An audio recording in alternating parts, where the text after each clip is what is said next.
Good morning, everybody. It's 10 a.m. here in Western Australia. I'm Phil. I am the Down Under Maker. Hopefully you can hear me. I know there's at least one person in chat. Greenbeard, can you please let me know if the audio is working?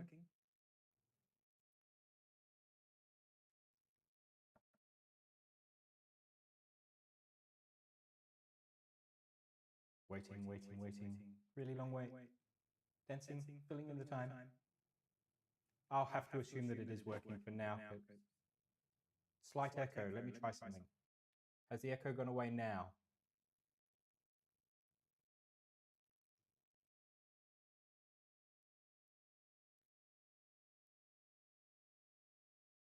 Oh, sweet. Okay, so still new to OBS and still working out a few things. I still, for the life of me, can't get any of the background music type stuff to work, but I'll get there.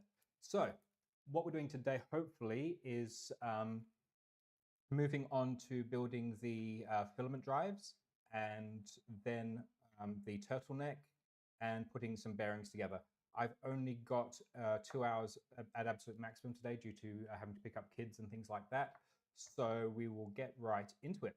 But I did receive a prize from Joel Telling's 3D Print Nerd charity stream way back in the beginning of December. Big Tree Tech couldn't supply the prizes that they offered. They offered the Panda Edge, which is their new scraper thing to rival Bamboo's scraper. Problem with it, they haven't gone into mass production yet. So rather than that, they've decided to send me a build plate instead, which is one of their new honeycomb on one side and houndstooth prints on the other. Not sponsored by them in any way, shape, or form, but I do appreciate the fact that they were a bit more flexible with the prizes and they did give me something that I can use. So that's awesome. Use that on a later stream, probably. So this morning, what we've got is we've got a whole bunch of these units to put together with the filament drives. Need to press together the new rollers because I wasn't happy with the previous ones when they printed last week. And I might, if you can see this, you can possibly see that there's a little bit of a stretch mark in some of the plastics. I might hit those with a heat gun just to clean up that and make it all nice and blue again. So what we're going to need first of all is a whole pack of bearings. And bought specially for this, I've bought myself a little vise. Reason being, I was hitting everything last week with a big hammer. And, oh, hi Martin, how are you? I was hitting everything last week with a big hammer, and it's not very good on stream to be doing that, pressing bearings and that sort of stuff. So, especially the ECAS. ECAS don't like being hit with big hammers. So I bought myself a little bench vise so that I can squash things into place. I already had a little bit of a practice with this one, holding it down so you can see it in focus. And it seems to work quite nicely. So first thing we're going to be doing is a whole bunch of these just to get them out of the way. And then I can put them in the tray and not worry about them until we get to that stage. Now, I was a little bit shocked by this. It was crazy cheap. It was about $10 US, but the castings were appalling.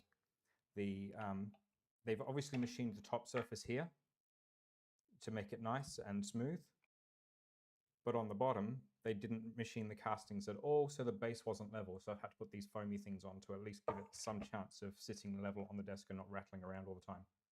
So first one put together and tight. Next one. Let's dismantle these. I did already pre-test assemble these just to make sure that they all fit together. And somebody mentioned last week that I needed to turn on memberships and stuff. I'm lucky enough to have been able to have a friend who works with YouTube, and they've said that I may be able to get memberships turned on a little bit earlier than is normally allowable. So hopefully that comes off. I think I may have over-tightened this already. There we go. The reason I've got to take them apart is the vise is a 3-inch vise, and these are 80 millimeters wide when they're done. So I need to take it apart in order to be able to squash the bearings into place. So how's everybody's week been? Oh, RS Makes, that's Rod, isn't it, from memory?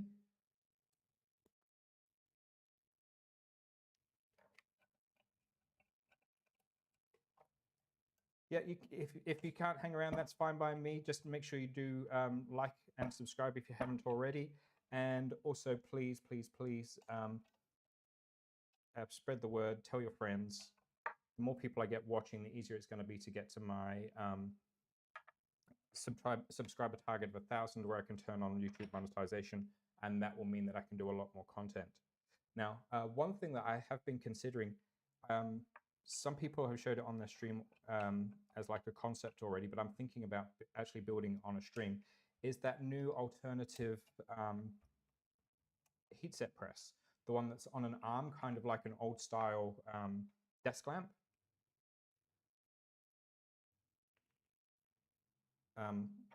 If I can get all the kit together for that, then that would be awesome. I've had a chat with a supplier in China about getting some powder coated extrusions, because it's exceedingly difficult to get them in Australia, in either a bright red or a bright blue. I've seen the exact powder coating I want, but it's only advertised on 2020 extrusions, and the BOM actually calls for 1515. So the plan is, if I can get that all done and powder coated and sent over for a relatively inexpensive price, that will be probably the next project that I work on. Speaking of scheduling and what's coming up, towards the end of the month, it probably will be the last Thursday of the month, I've been booked to do a big job with a school, and that pays the bills, so I can't turn that down. So the last Thursday of this month, I won't be streaming at this stage. Scheduling could change, but when that pays the bills, I have to, of course, take those kind of jobs. I don't tend to work Thursdays because it conflicts with looking after the kids, but on a one-off basis, my parents can actually handle some of that load for me.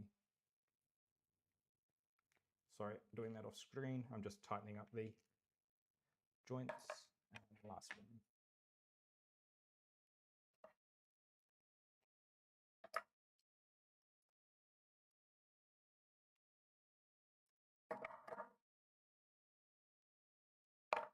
So how's everybody's week been? Anything fun happened? Any new projects going on?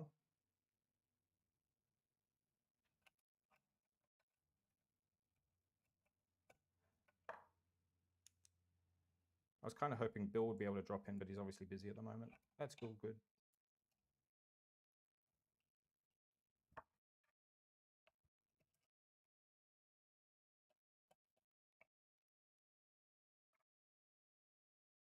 Better put the bearing on before I press it.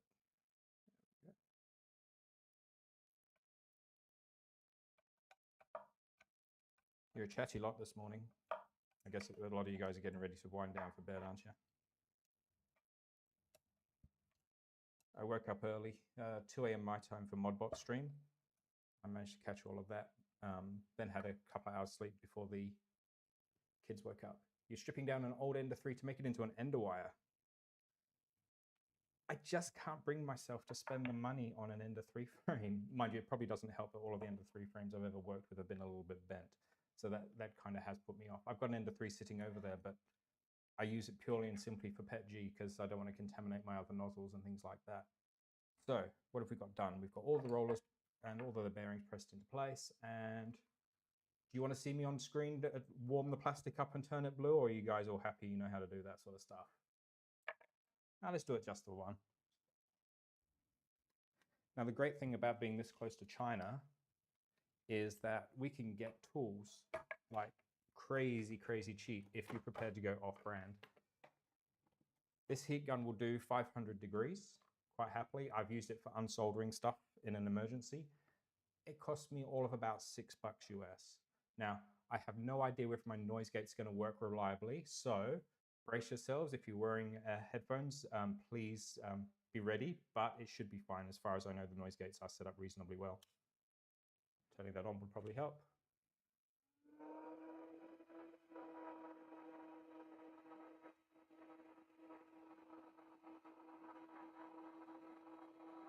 As you can see, the blue restores pretty much immediately.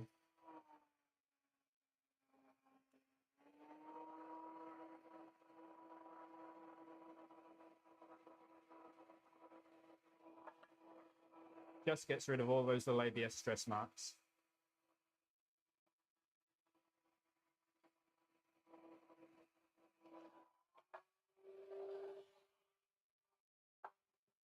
And under my bench, I've got a nice little fireproof tray so that I can run that down there in its cool down mode, and it's gone.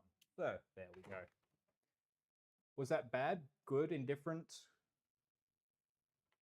Oh, you're working on your Milo. Nice.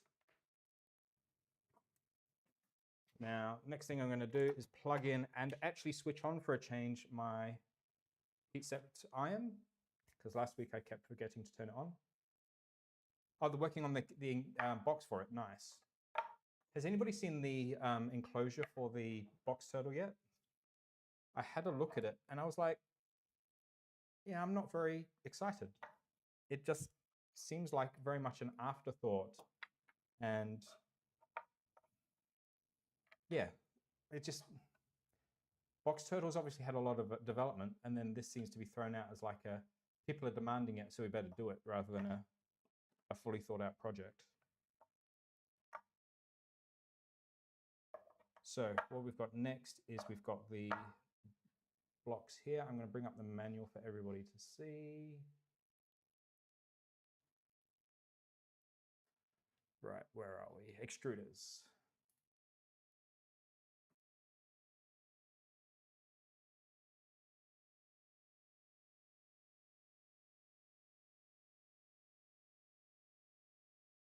Loading.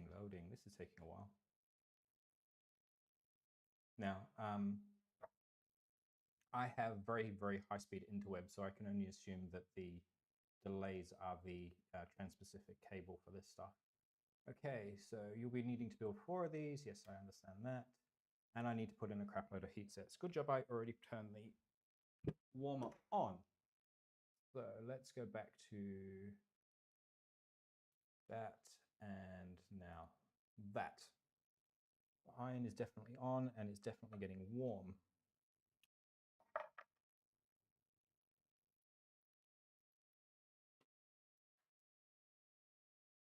So let's just line all this up to match. There's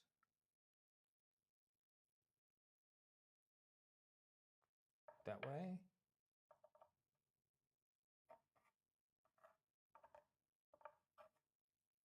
And that way. And that is that super tricky one that's crazy deep. So that should work. And here's my big giant set of heat sets. Put those bearings in there for now. Get rid of those rollers for now.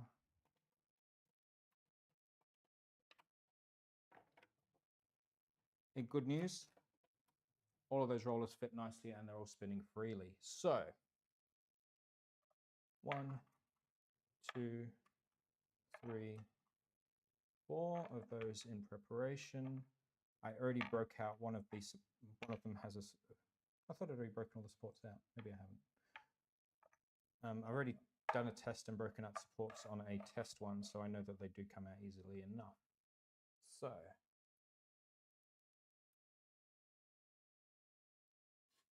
from what I'm guessing is, yes, you can see that. I'm actually referring to the manual directly on my screen, so I can do this more easily, and I can't see exactly what you're seeing for the moment. So if I get off screen too much, please just shout out and I'll try and correct. So here.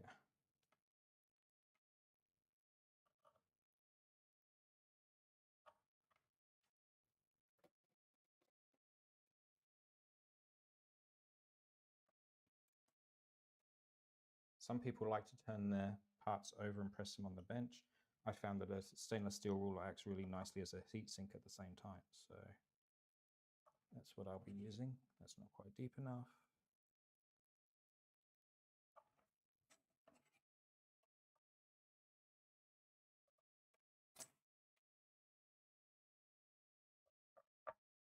That corner there.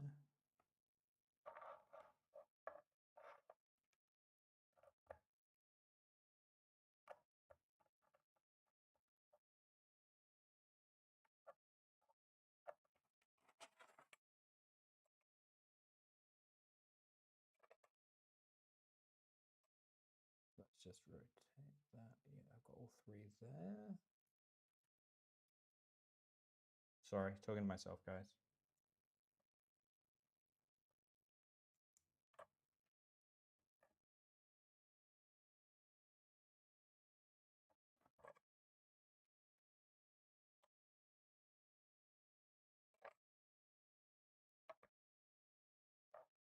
So now we need to do these two on the end.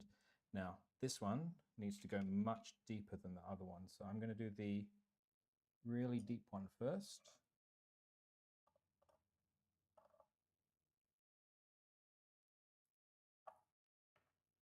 That seems to be deep enough. Just have to hope it's square because it's not easy to tell.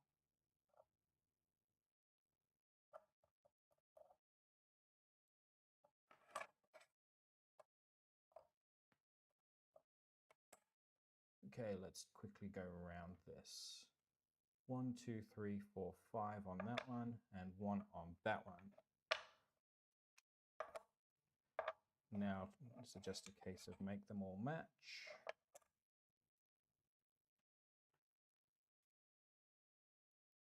I'm not sure if you guys can see this, but just off to the side where my mouse is, I've got a little stand for my soldering iron so that I don't end up putting it down on the bench and burning the place down.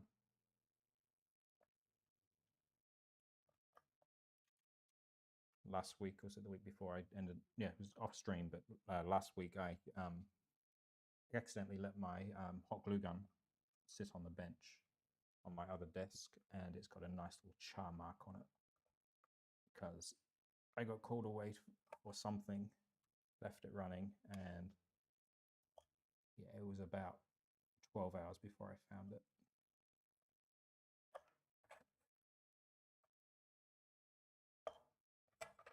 Fortunately, I used pretty good quality stick, so the stick was easily enough removable. And with a quick clean out with a drill bit, the chamber was fine.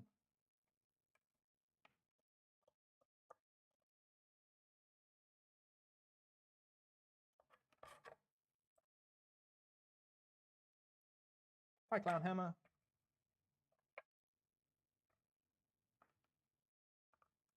I'm not quite happy with this one. A little bit warm. And press. That's much better.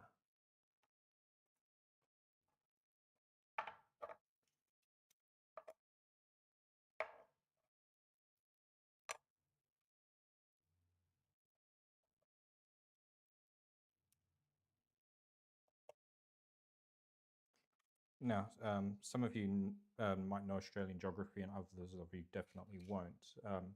I'm on the west coast. I'm sitting between the Indian Ocean and the desert in just south of Perth. And on the east coast at the moment in Brisbane, they're expecting a Category 3 tropical cyclone to hit in the next sort of 12, 24 hours. And it's going to actually smash right into Brisbane at this stage. They're expecting up to 12,000 homes to be flooded or without power. So if there's anybody from Brizzy on here, good luck, stay safe, all that stuff.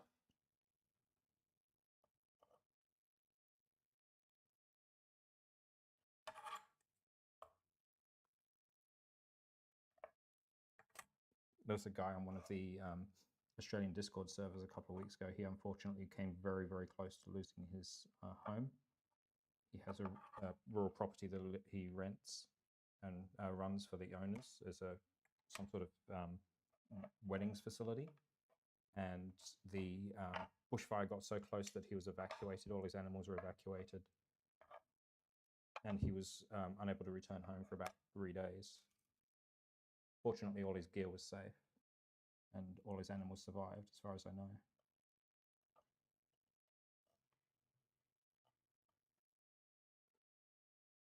Oh, hi, Kayla. How you going? Now you get to see me as well as pictures of my kids.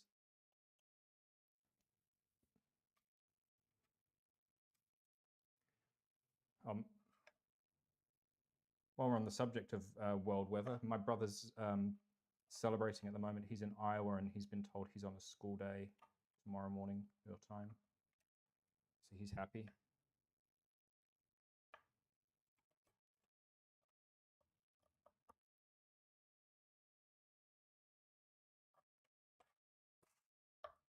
Now, Kilo, if you guys, you and Jeremy decide to heckle me on stream, it's only fair. I understand that.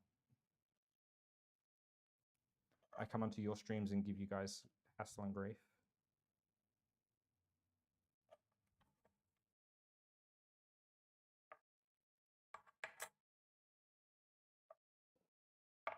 For those who don't know, I've got a 3-year-old, well, she's 3.5, and an 18-month-old.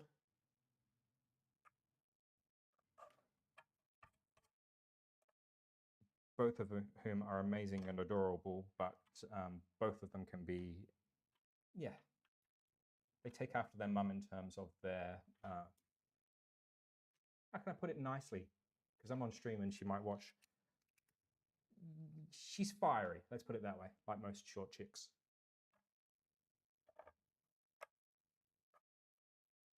Keela would know. Keela's a short chick. Hi, Jeremy. I didn't see you were there as well. So when are you guys going to emigrate?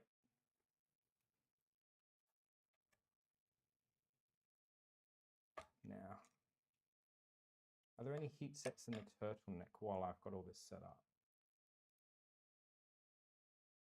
Let's jump you guys to the manual so you can come with me.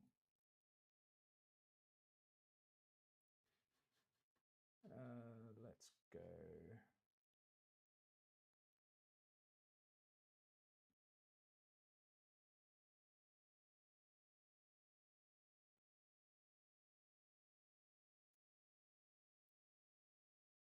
Yes, there's lots. Now, I know that there's probably a separate bag of heat sets that I'm supposed to be using for this, but LDO are generous with the number of heat sets in the pack, and if I was to run out or lose any, I ordered a pack of 1,000 a few weeks ago, so I've got no fear of running loose on them.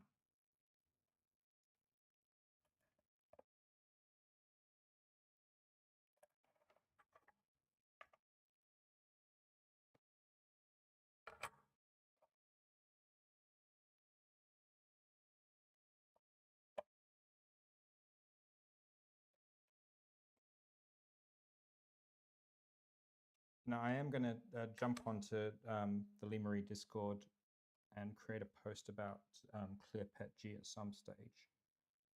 I just got crazy busy yesterday.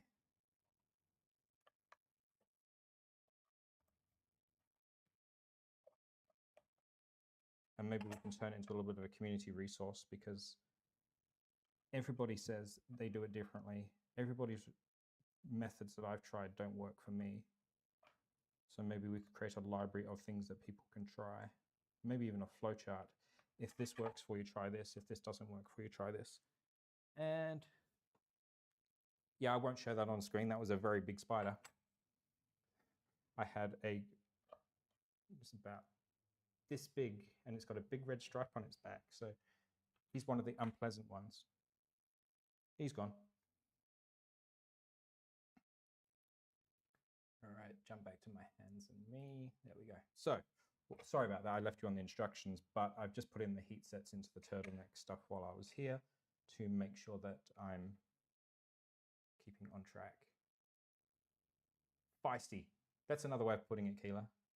Sorry, I can't always see the chat depending on my views. I need another screen setting up, but my desk space isn't big enough in my current arrangements. I might have to rearrange this room a little bit more now. I'm actually streaming and getting used to using it. So, actually, is the tracking working? I turned the tracking off because some people were saying they were making it was making them seasick. She's just over 5 foot, Keela. She's what, 152 centimeters.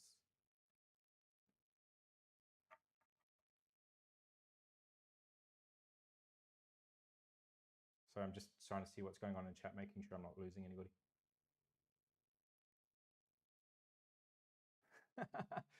Jeremy, getting into Australia for you with your trade skills should be relatively simple. Okay, so we have all the blocks. Let's jump back to the manual for me at least. And that one, extruders.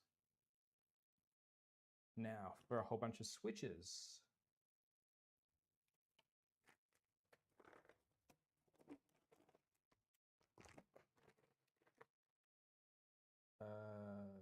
Probably going to need that pack in a minute.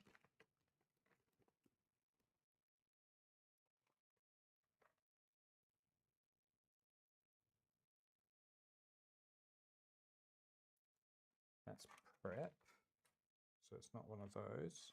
Now, I've got a batch 2 kit, so some of the bags are in different orders and have different parts in them. Load 2, load 4.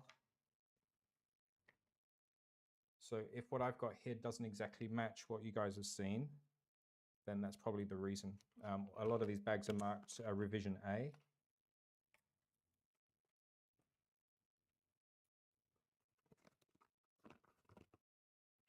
So I shouldn't have to steal any levers off things. There's the 4th one.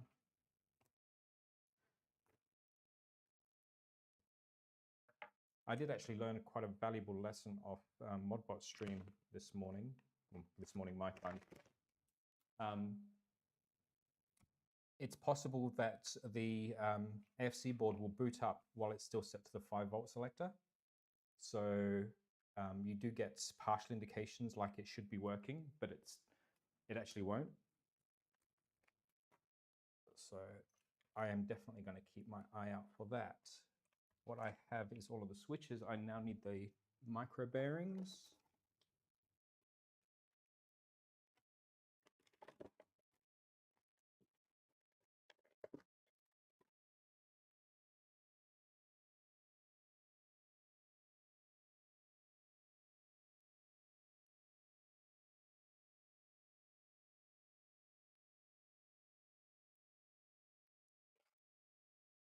That's not what I thought it was.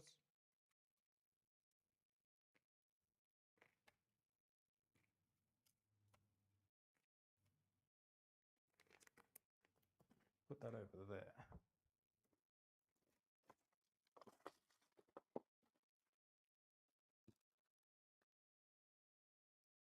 Gonna need those.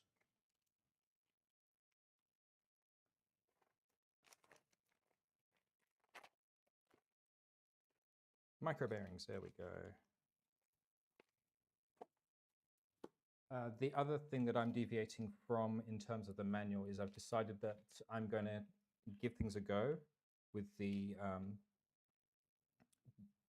without the fan. I've got a open ventilated back grill, which should mean that there's plenty of airflow without it, and it's noisy. So I'd rather keep the noise down rather than make it even worse in here. I've got CPAP on at least 2 of my machines, so let's just check the manual again.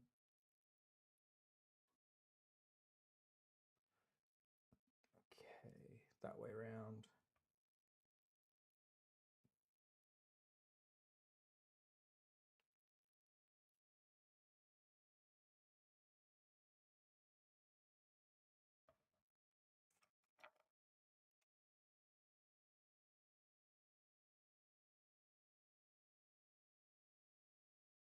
So according to the manual, I stuff the JST plug through here.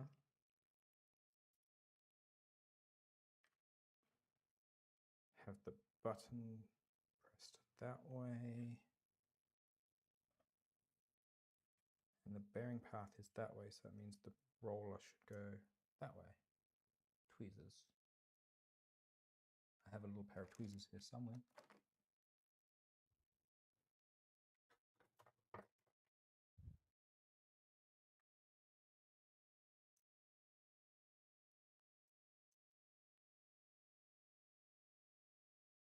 I do quite a lot of electronics. And one of my favorite things that I've picked up is these ceramic tweezers that self-close. So they're always gripping. Makes life so much easier in so many situations, even with 3D printing. There we go, that's fallen into place. Pop the switch into the groove.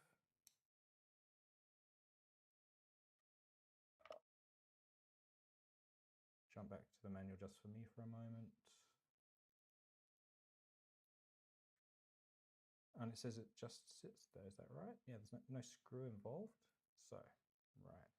Next up, we're building the drives according to the manual. So rather than do that, I think we'll just make all of these up to the same point. That fell straight in, so that was easier than the first. Put the JST in the hole.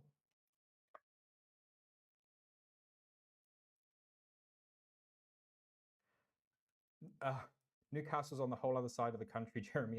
We wouldn't see those spiders here. What we do have is huntsmans, which tend to be a lot bigger, but way less poisonous. So if you ever see those videos of these spiders that jump at you in Australia, that's what a huntsman is. And they can be this sort of, well, bigger than my handprint in terms of their legs. So that's number 2.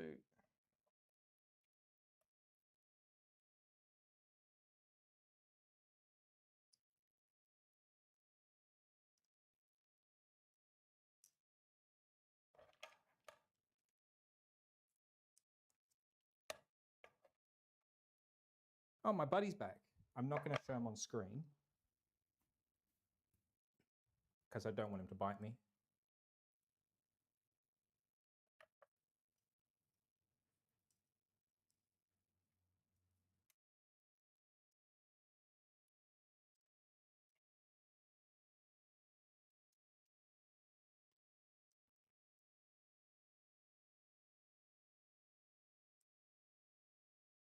Greenbeard, what you call adorable, some people call arachnophobia. I mean, spiders don't really bother me, but some people, it's just not their thing.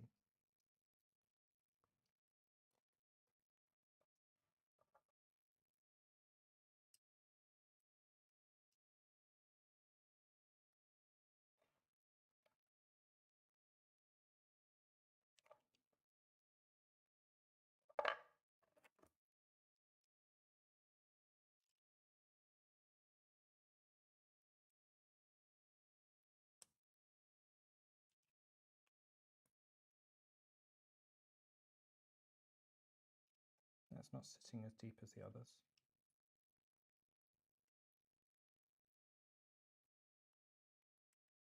I might have to clean that up in a minute. And light switch.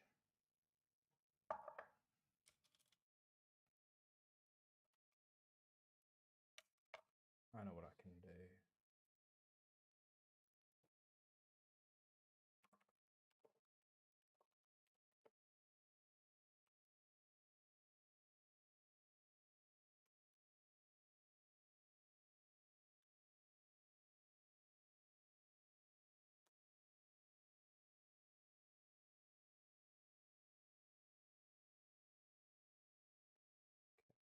Now for the arachnophobes, I'm warning you before I bring this screen up, it may be a little bit freaky for you guys.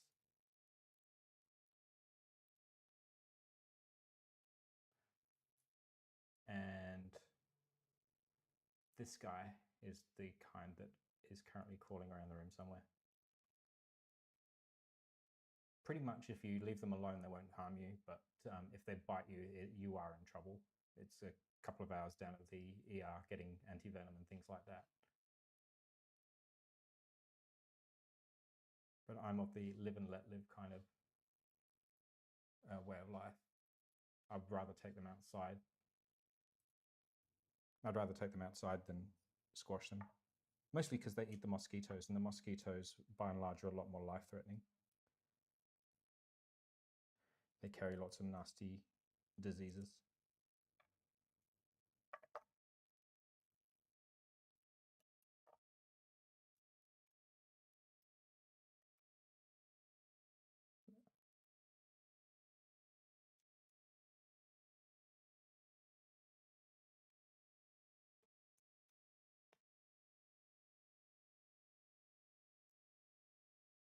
Drop bears. We love drop bears. It's pretty much the standard fare for annoying foreigners. Oh, watch out for the drop bears. Make sure you stay out of the trees. They're going to get you. Now this is going to be fun. How am I going to get this switch out if it's stuck?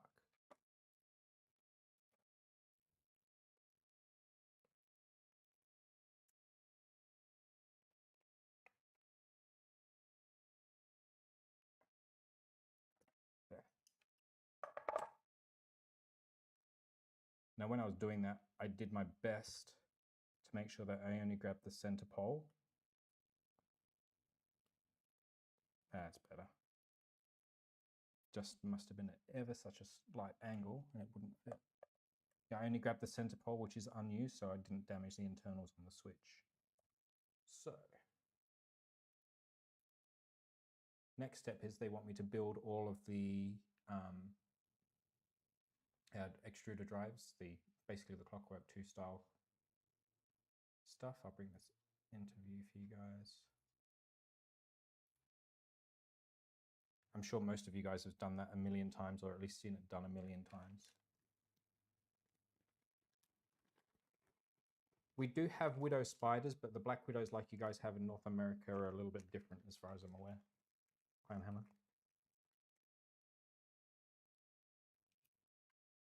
Did I forget to put a bearing in one of these?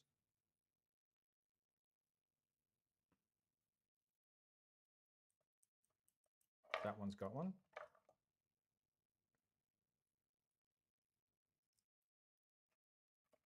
That one sounds like it's got one. I'll just push the switch a bit more home just to double check.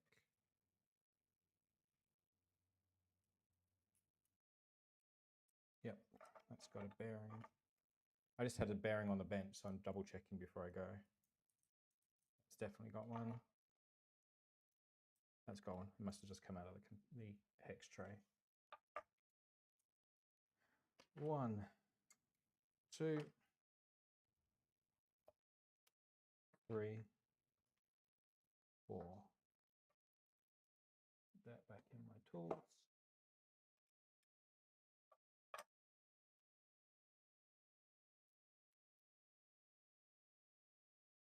Actually, you're right there, Greenbeard. Some of the trees here can be nasty. A lot of them can trigger allergies in people and animals. There's one called a bottle brush, which looks literally like the wire with the prongs on it that you use for cleaning the inside of a baby's milk bottle. And probably 50% of people and animals are allergic to them. So when they come into blossom, you can pretty much tell, even without knowing that they're in blossom, by how many people are just not well, because they trigger hay fever symptoms crazy. So that one and that one. Oh, 2 grub screws. Have they all got 2 grub screws? I better check that.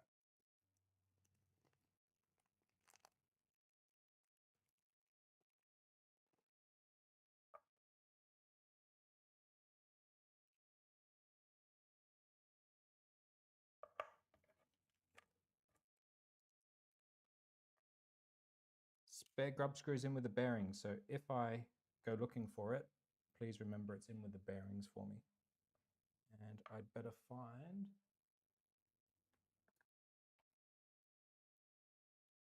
That's the right size straight away.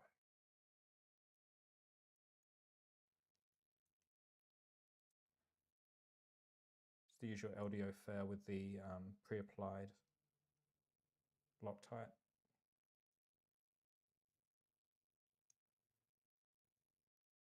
Now,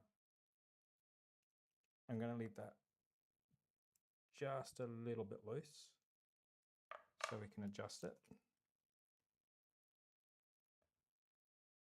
Bearing.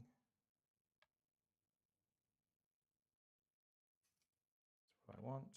Needle bearing is not what I want.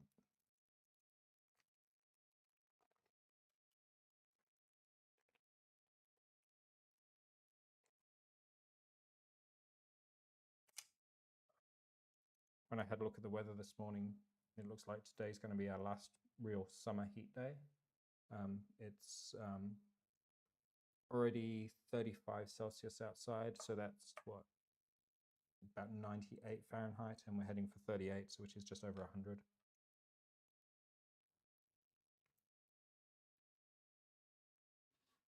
Sorry, I've taken my hands away.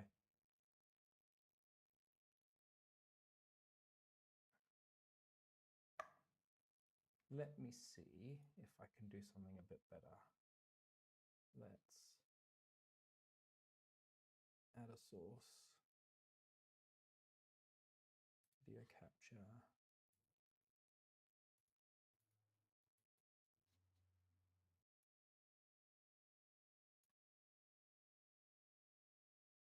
There we go. Now you can see what I'm doing and have the instruction manual, and everybody can see what I'm playing with.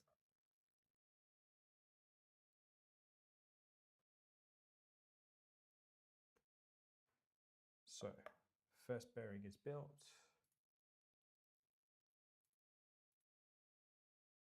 And it says to stuff it in. So, block.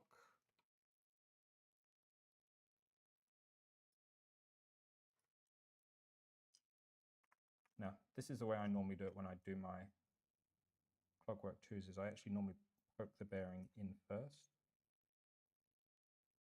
in case nothing's working for me.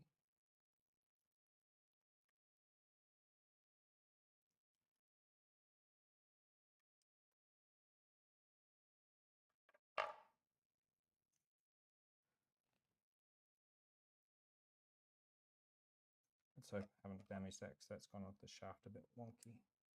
There we go.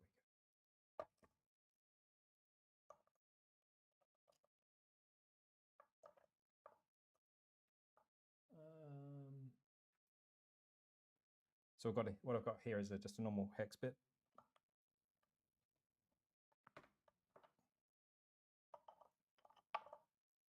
What I find is these press the bearing a little bit more evenly.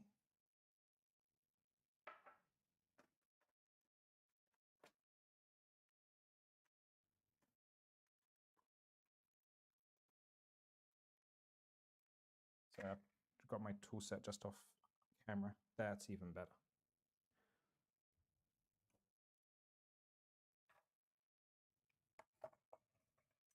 I'm not happy with how it's pressing in. It's not going in nicely. So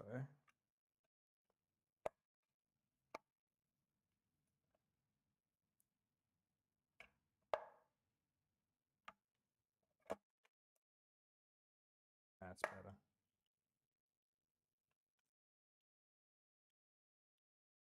Still not quite square.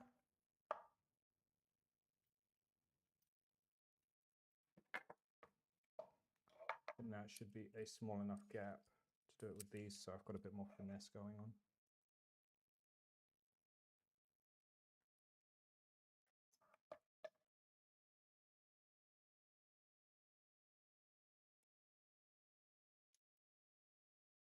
What's going on here? There we go.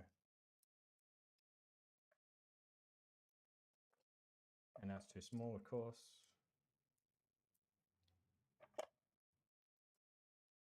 Still too small.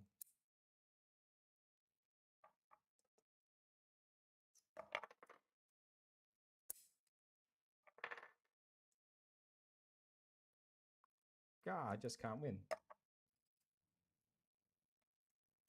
There we go. And now,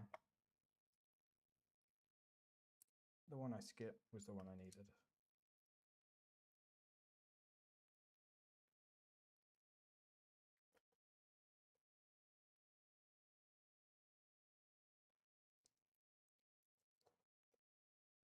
Jeremy, new appreciation for how much you get done on the stream.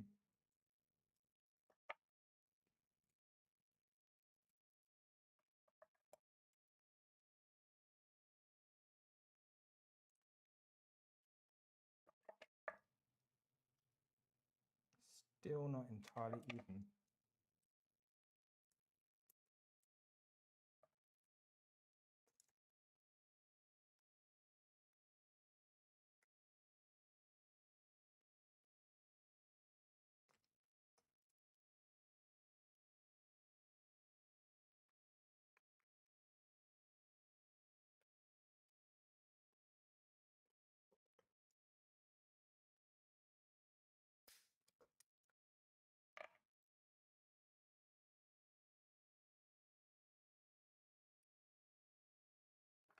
I'm not 100% happy, but I'm pretty sure that's actually pressed all the way home.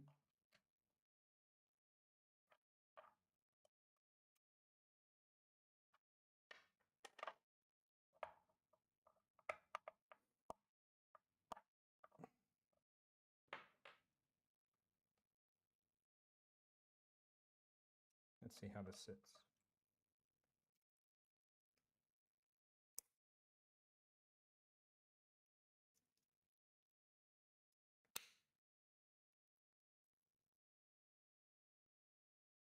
That's better.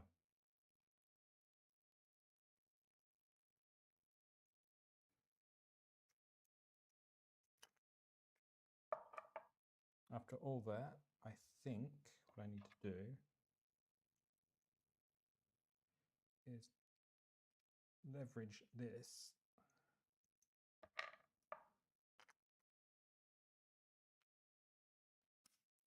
That's better. That sunk it nicely into place. So what I did was I tightened up the grub screw enough to hold it rigid, which I was trying not to do because I don't like pressing on bearings like that. It's not 100%, but I think I might work on that one off stream because it's not playing nicely. So I'll put that to one side for now and move on to the next one.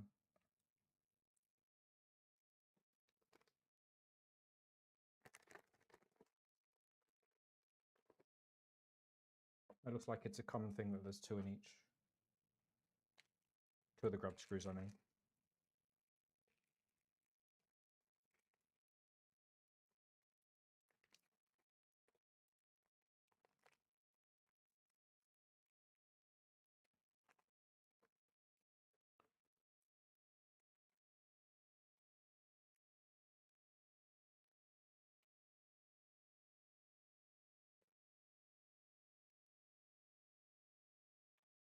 Roller bearing 1 and 2.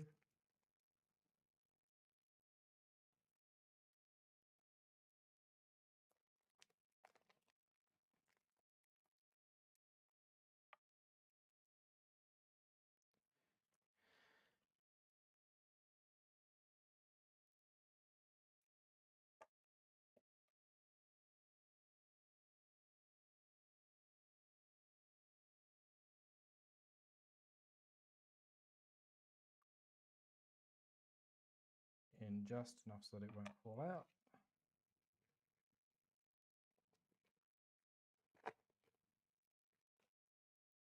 Empty. In the bin.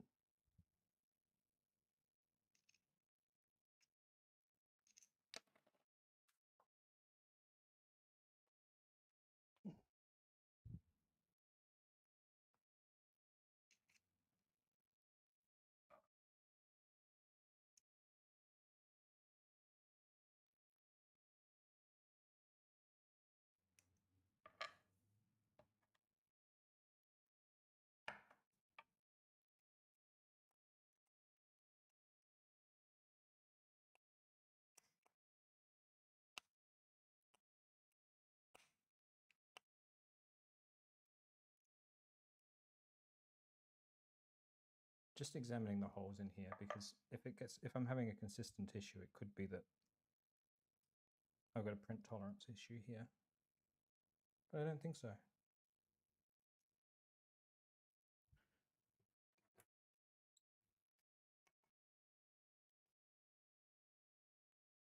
Not too wide.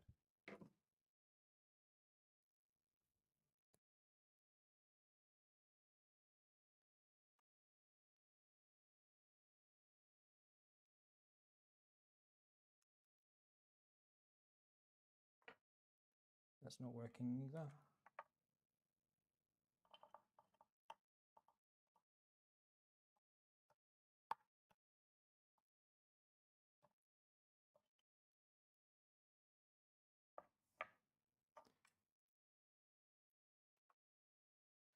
Put that to the side, see if I've got better luck with this one.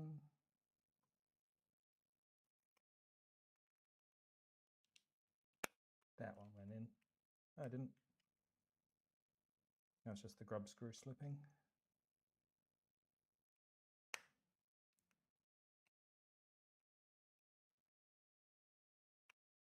think what I'm going to have to do is just massage with a drill bit the top diameter of the bearing hole.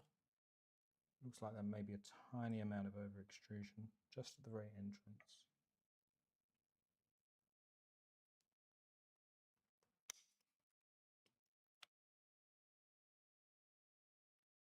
Yeah, waggling it around, it just not quite there. So I should be back momentarily with a drill bit. Talk amongst yourselves.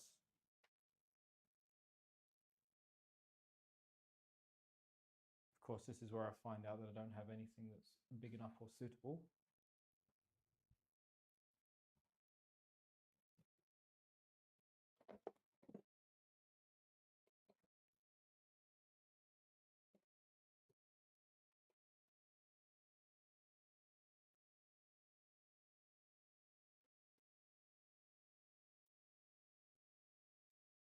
That should be right.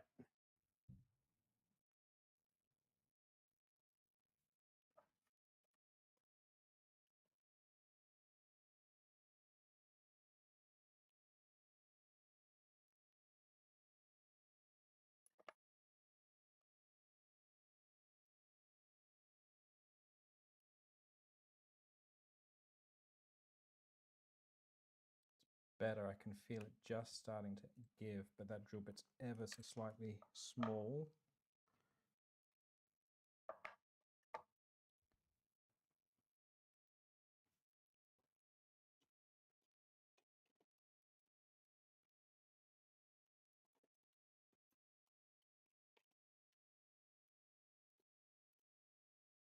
And I really don't want to do a Steve builds you guys and run off to the garage while I go and find something.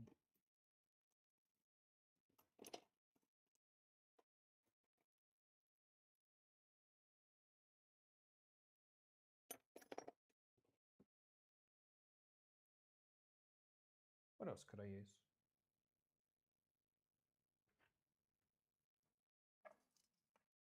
No, that's smaller.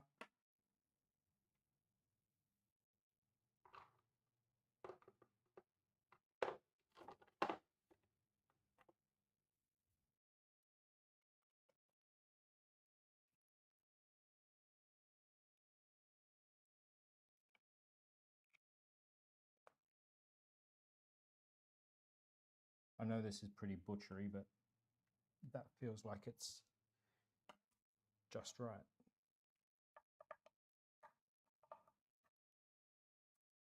Of course, if this doesn't work, we can always move on to working with a turtleneck.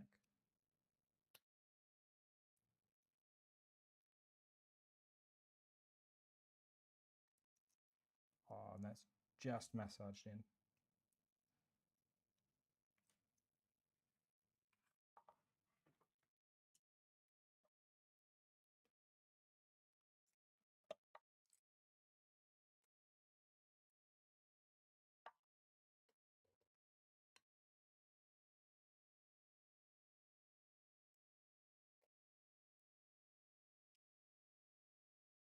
And that, I'm prepared to say, is close enough. It's going to need a little bit of adjusting on the rub screw.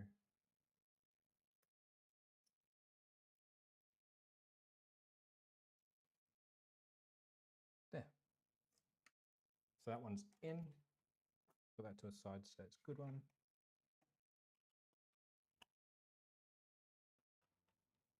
Aha! Did you guys see that?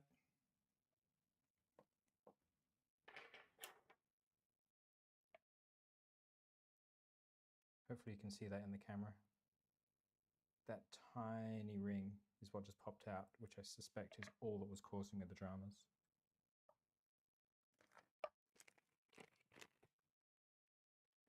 Before I move on, that bearing belongs to that one. You guys have gone awfully quiet. Are you still with me?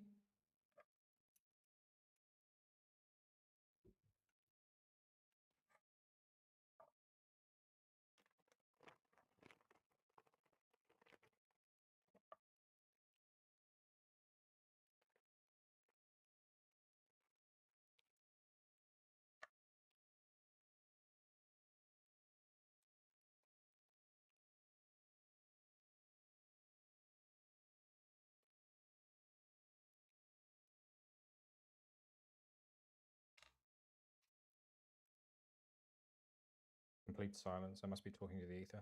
Everybody's left me. But that's okay. Empty bag in the bin.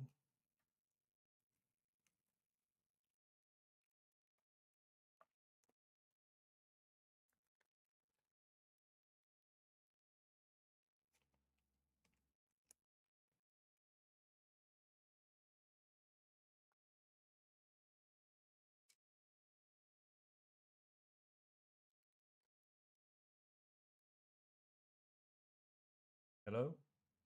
Anybody there?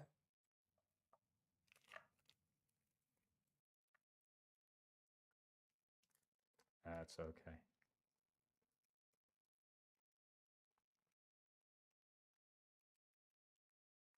LDO being super generous to these extra grub screws. There's been an extra in every pack.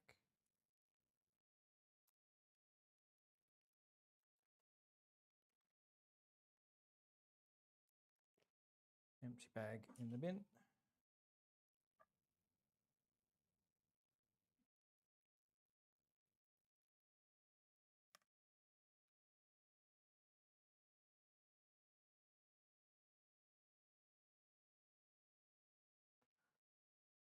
Must have been Clownhammer. He's put everybody off by talking about Brown Recluse.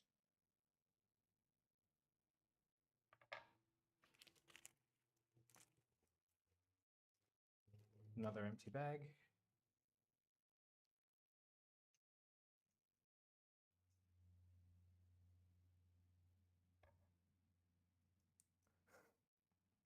At least you're still here.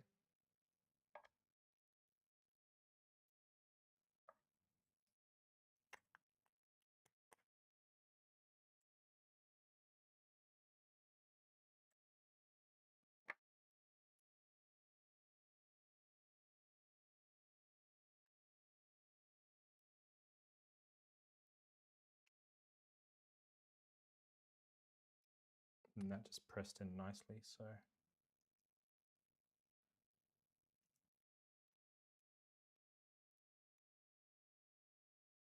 That grub screw's binding a little bit on that one.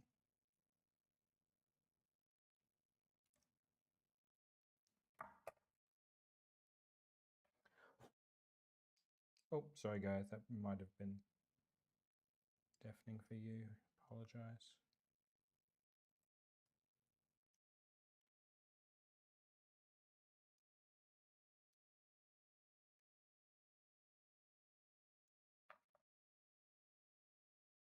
You're easy, but you're not cheap. Sounds like me. Definitely what my wife says about me.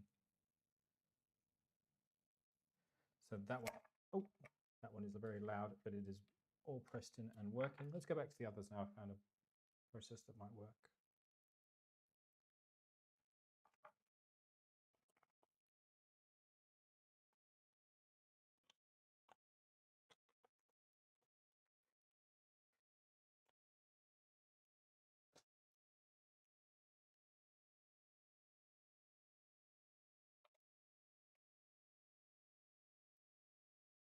Essentially, that bearing belongs there.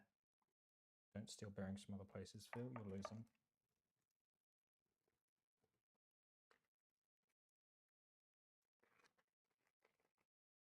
I don't know why I didn't think about having the manual and my hands and everything all at once before.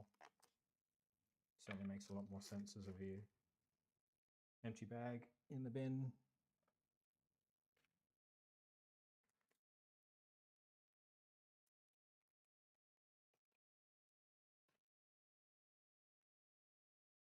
Single-use plastic bags like these little baggies are all but forbidden here.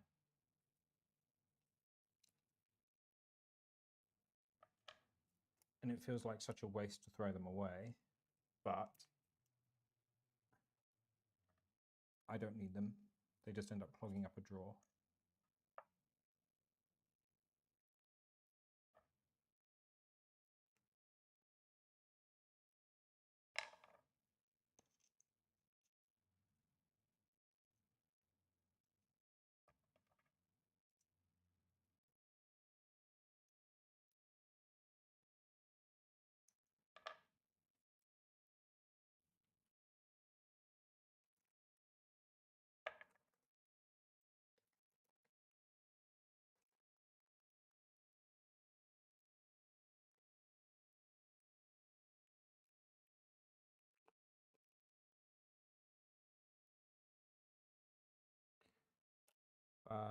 needle, needle.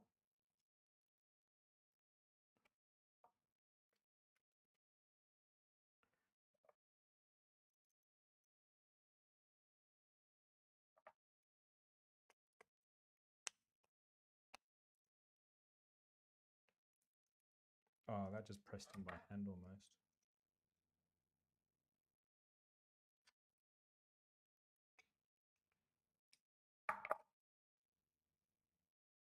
That just fits. Nice. I'm going to go back to the other one now. I found a process that seems to work for me. Give it a try. Actually, I'm just going to try squeezing it one more time, see what happens.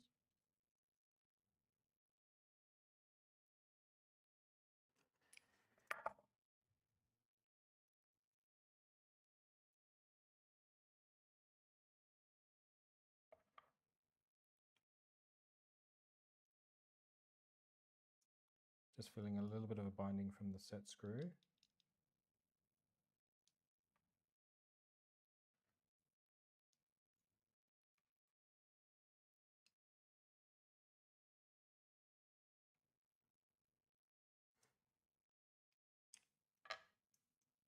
Now, a couple of the kids have asked me at school, so I'll give you the same reply I give them when it comes to this. They always ask me why, when I'm using really tiny set screws, why I only ever use the hex driver. It gives you so much better of a feel compared to an Allen key or a big screwdriver. And you're far less likely to strip the inside of the hex.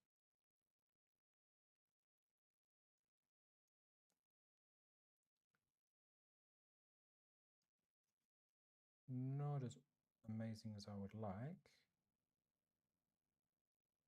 but I think that's going to be more than passable. There we go. So it feels just like the grub screws rubbing ever so slightly on the inside. But a few spins and that'll rub itself loose, I think.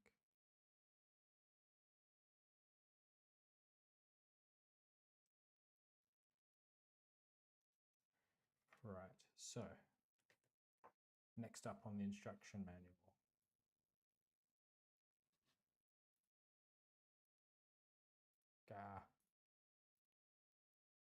Screw it together with 4 M3 by 8.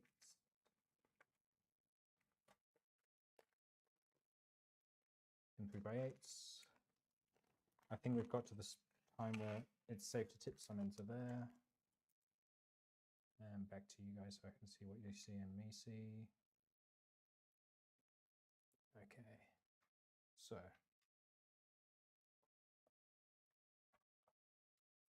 I'm going to turn that soldering iron off for now so I don't burn myself on it like last week.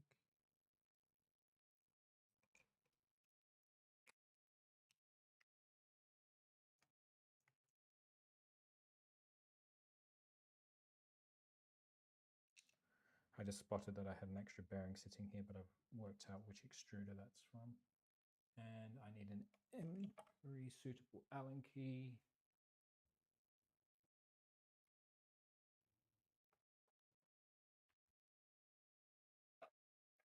Go the AliExpress specials.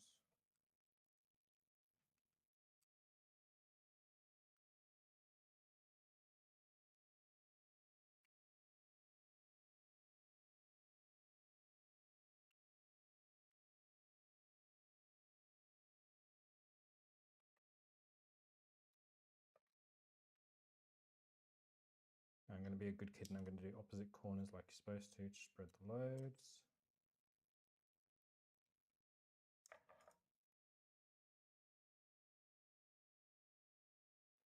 You know what I think is weird about this? As far as I'm concerned, you should probably press the ECAS in before you assemble it.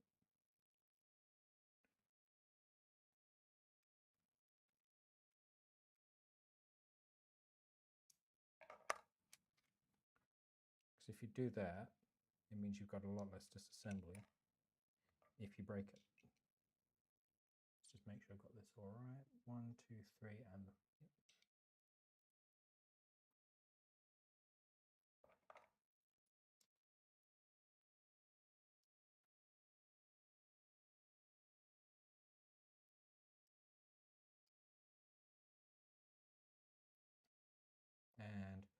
just as I turned off my iron, I realized I didn't do the insert on the end of this one, either of the inserts on the end of this one, which is always the way I warm that back up. And I'm going to put this here to remind myself that I still need to do that. And I missed it on that one too.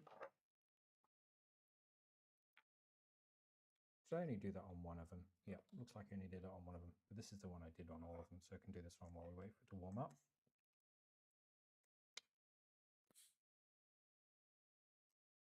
Feels nice, smooth.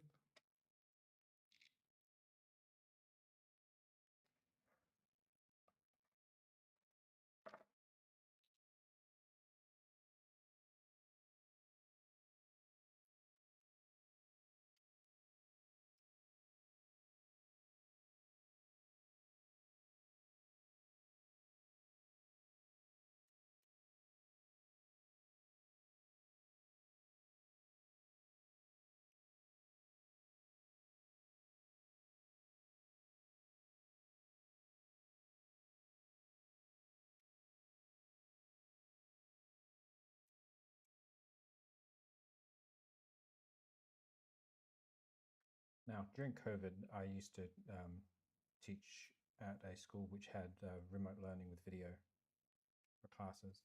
And on one of the classes, one of the kids got really, really freaked out. And I'll show you why in just a moment.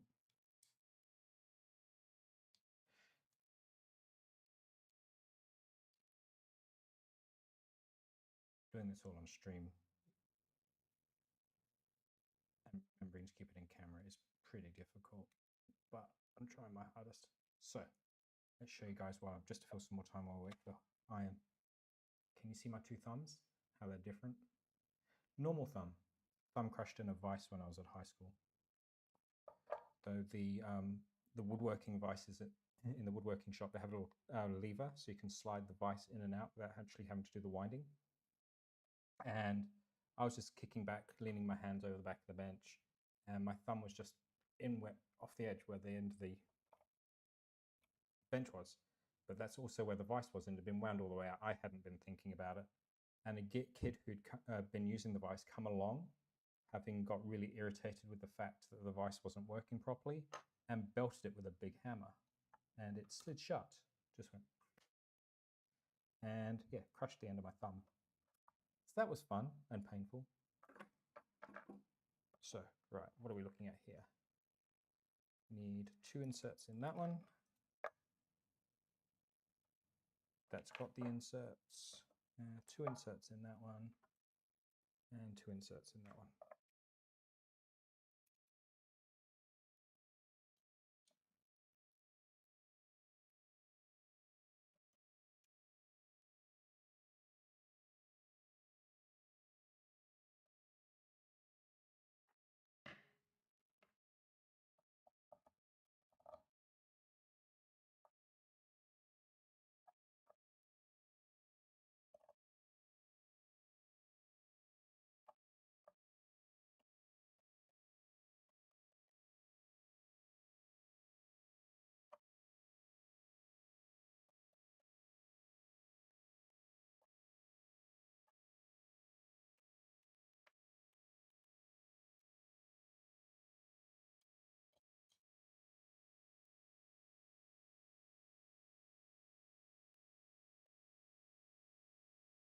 Ooh, that's not going to work.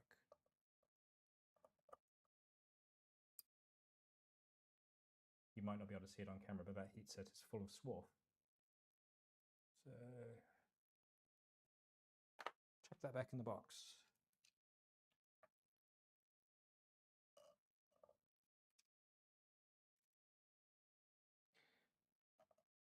I've been finding it super difficult to control myself in terms of coming in here and just wanting to build this.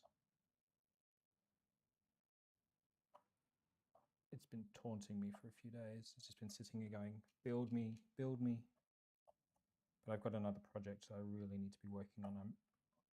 I've told a few people that I'm on the beta test crew for Big Tree Tech and a couple of other companies.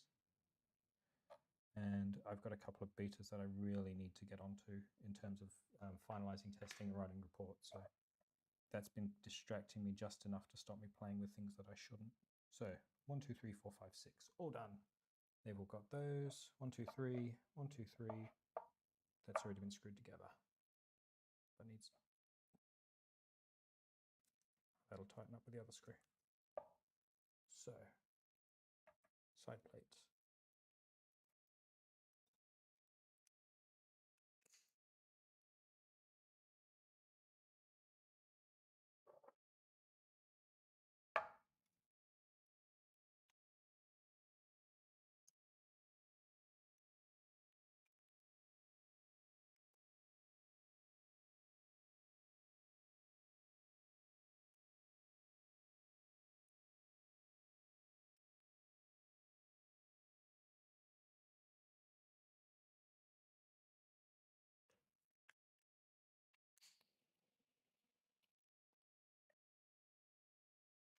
Not 100% happy with that. Maybe this way around.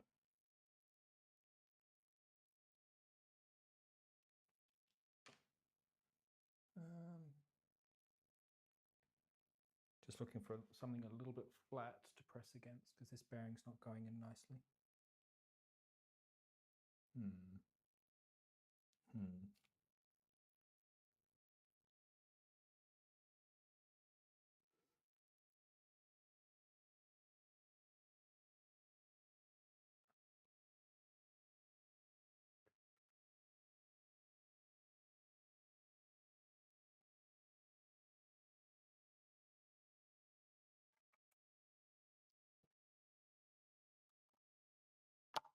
There we go. One of those situations where it didn't need much force, but it just needed a little bit of something.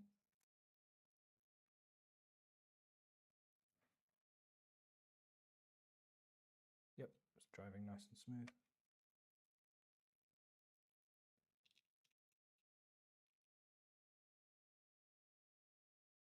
One.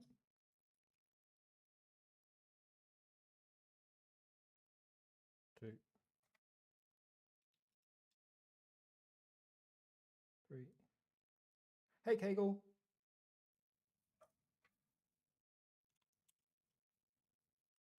Pretty quiet at the moment in here, Kegel. Everybody's doing little side projects while they hang out.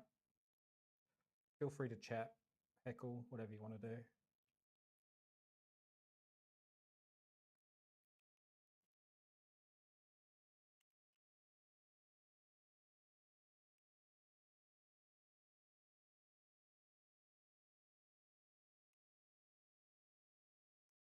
This week I haven't managed to burn myself on the soldering iron, so I'm ahead. But we did have a little bit of trouble inserting some of the bearings. Just a tiny bit of plastic hanging out in each of the bearing holes. Slide over extrusion, I'm guessing.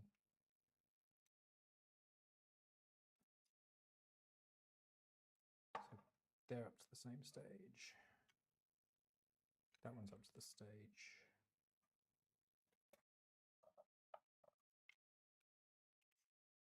And that one just went together perfectly.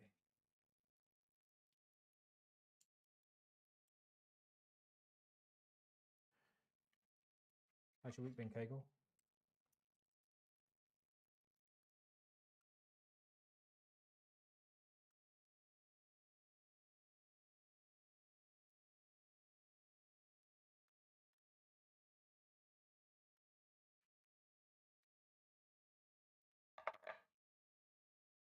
What has been kind of awesome and a little bit interesting is I've had a few comments from people who aren't regulars that I've ever seen around the community. Hi, Canuck Labs, how you going?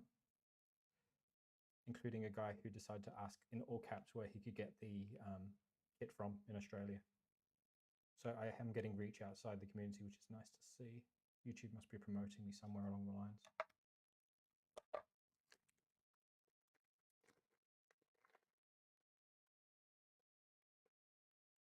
I'm making progress, Canuck Labs, which is awesome. It looks like we've got a few less viewers than last week, but that's not the end of the world. It's less people to see me do silly things. Go back to the instructions for one moment. So that goes in the bottom hole there.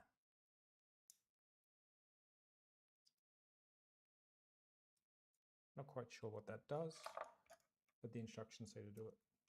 Let's just rotate that. Yep, it's definitely that one.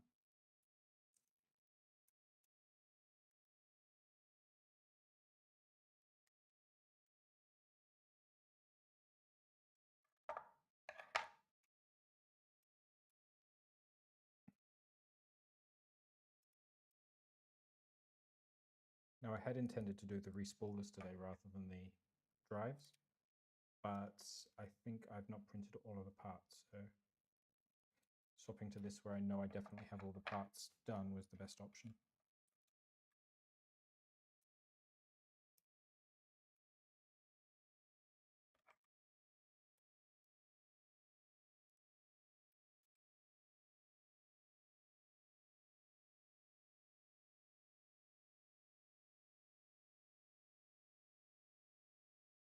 Swap back to that view so I can see what's going on. That's better. So 1, 2, 3, 4.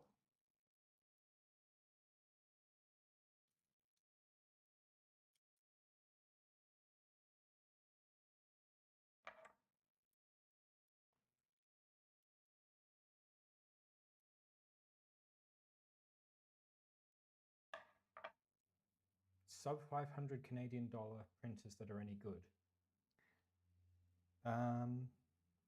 But slightly over that, you can get the Cyborg V0s.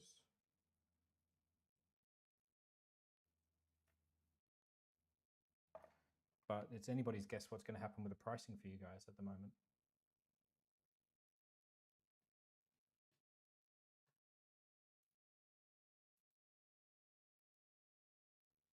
So now it says to check the filament path. Now I've already stuffed filament through these a couple of times to be before putting them together. That filament path is fine. And the filament is gripped on the roller, that's fine. It's a little bit tighter than I would like on that one. I might have to finesse that a bit. That one's perfectly fine.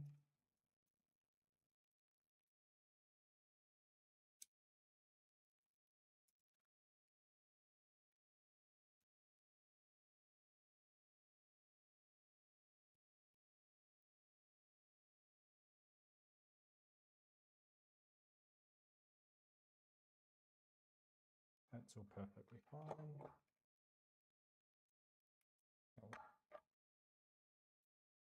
And that's gold. So the ones that were a bit tight are all the ones where the bearing hasn't pushed all the way in. Oh, it's already better.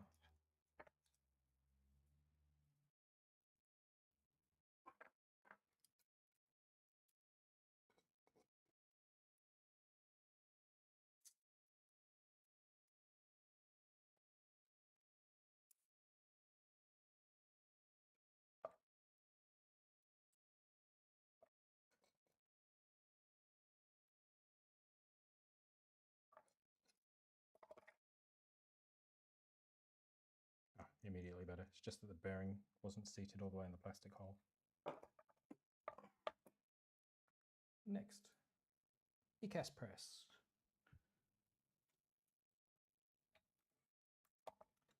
Turn the soldering iron off because the next few steps I've already checked in advance. We shouldn't need it.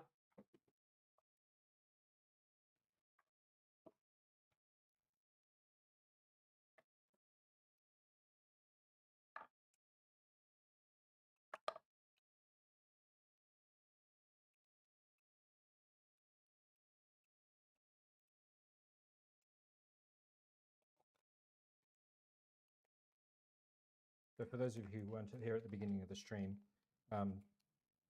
previous stream I was belting things in with big hammers and it wasn't very good. So I went out and I bought myself this press to make life a lot easier. Now, Box Turtle requires you to remove all the little plastic grommets off the bottom of your ECAS.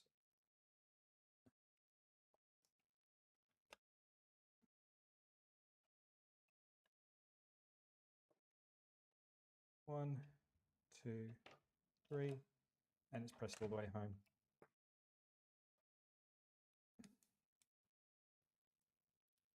That's a lot more of a finesse solution than belting it. So putting it in the middle of the screen so you guys can see it better.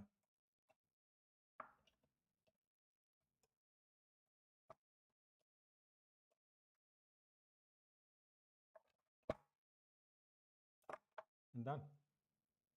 Pressed all the way home. No hitting with big hammers. That's still working perfectly fine and not damaged.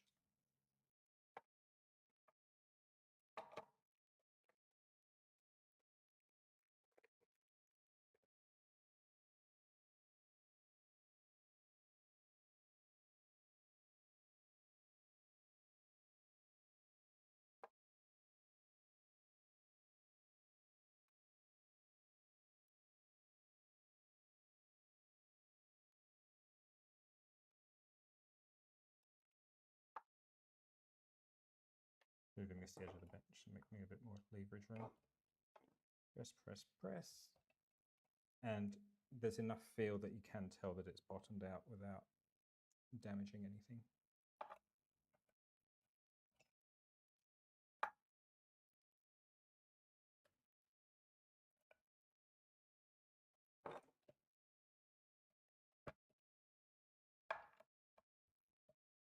Press.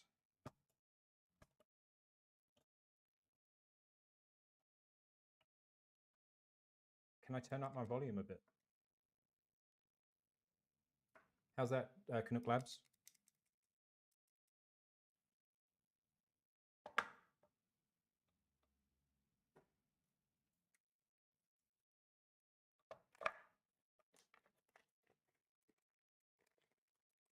Yeah, I'm with you, Clownhammer.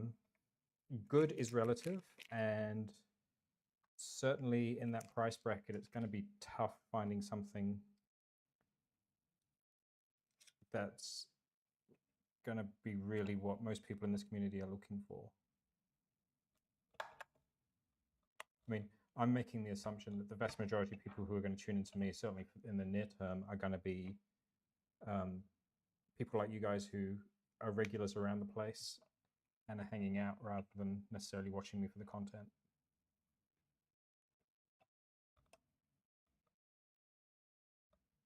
And my experience with Cyborg it was all right for a while.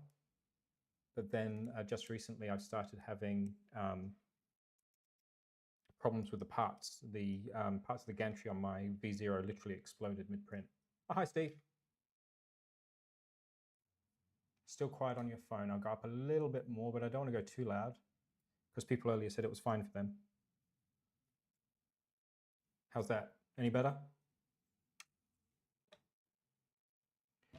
Now, Steve is a WA local. So everybody say hi, Steve. But not that Steve. He's a different Steve to the way everybody normally says hi to. Oh, hi, Nick.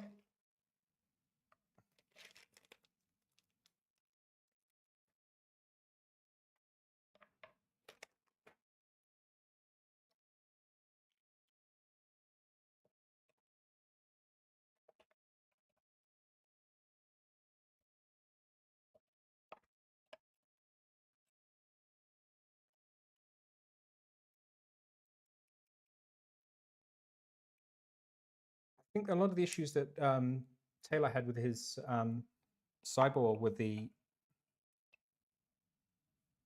Cyborg just chucked a bomb in a box rather than the parts being a problem, and relying on everybody else being good rather than them actually going to the effort themselves. Yeah, the toolhead definitely was cursed on that machine.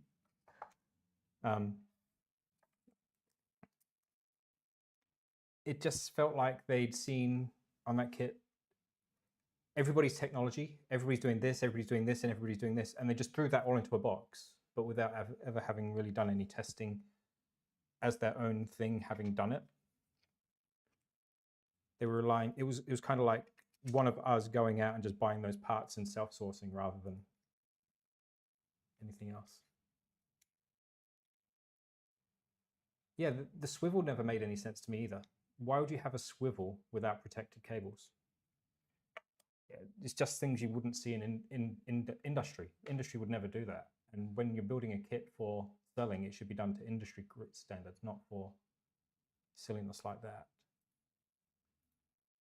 Okay, so now we're at the point where we break out those little tabs. 1, 2, get rid of the vise. 3, 4.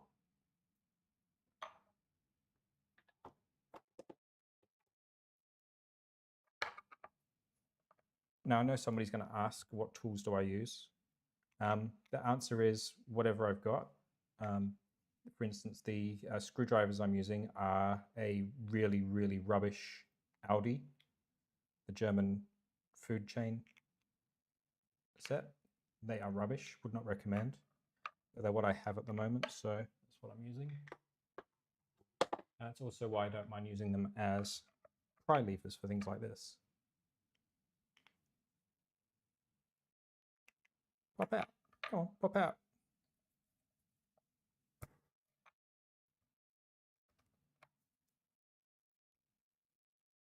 Hmm.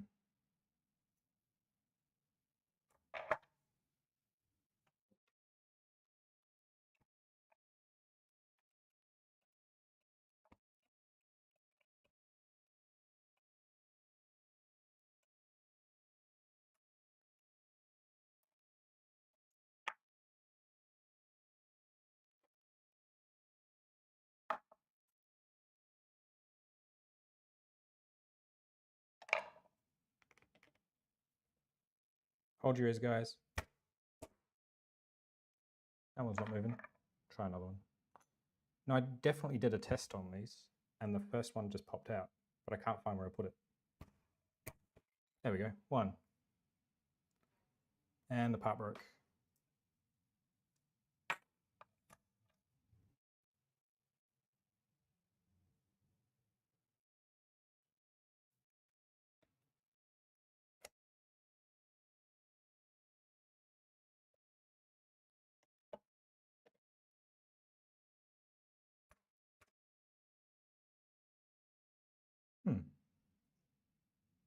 Why are these so different to the response from the test part?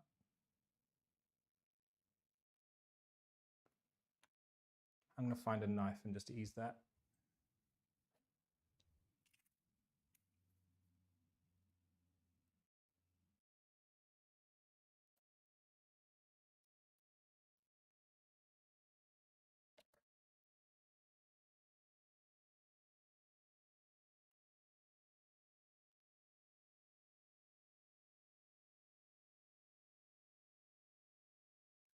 Doing everything I would tell my students not to do in terms of using the knife right next to my thumb.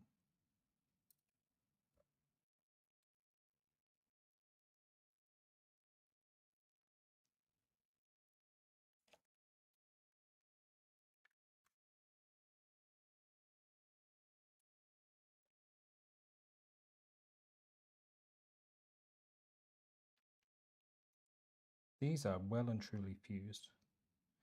Now this goes back to my gripe with the box turtle in general. They won't trust us to support our own parts. And print-in-place supports do have their place,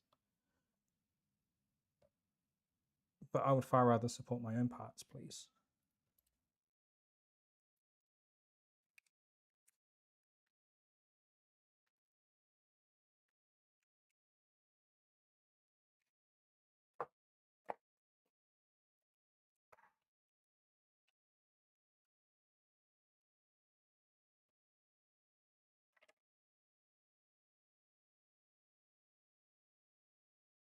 Now, to protect your ears for just a moment,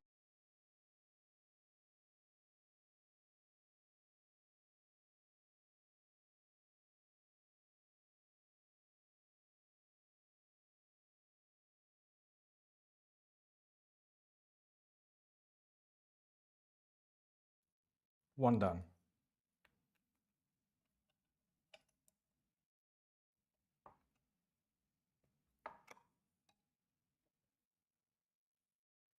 Mute for a second.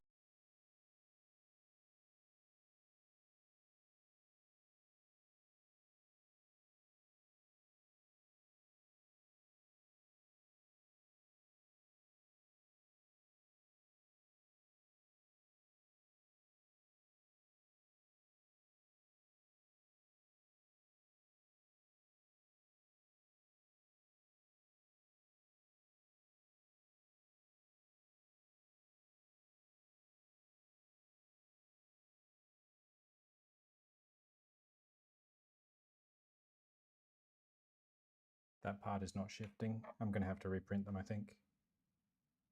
Which is odd because when I did the test print, it just worked.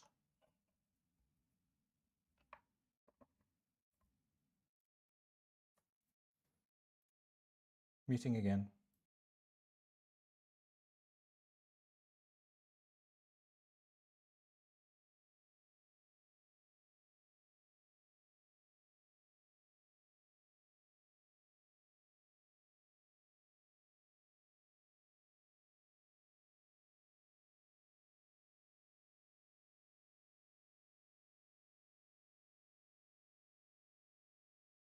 Yeah, that's a reprint.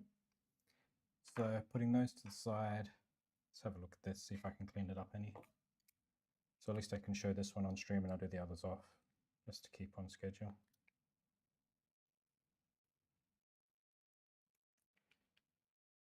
Their print in place tolerance are they're just not leaving enough air gap.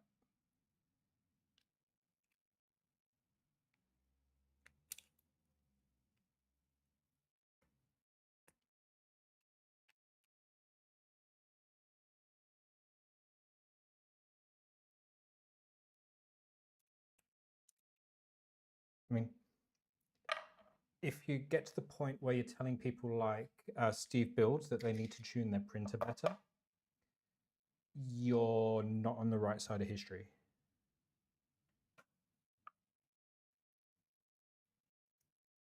Because that's what happened. They told Steve Builds, yeah, you need to tune your printer better.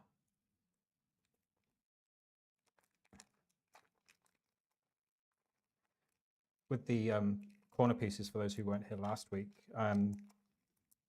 there's a set of files floating around amongst some of the creators with the supports cut out so that you can support them yourself. And my tree supports from the Super Slicer Alpha just worked. Well, I keep getting told off because I keep calling them tree supports, organic supports.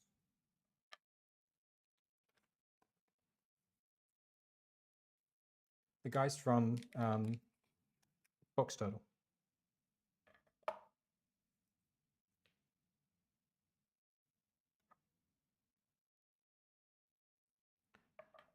Now, I'm just going to grab my grease. I'll be back in one moment.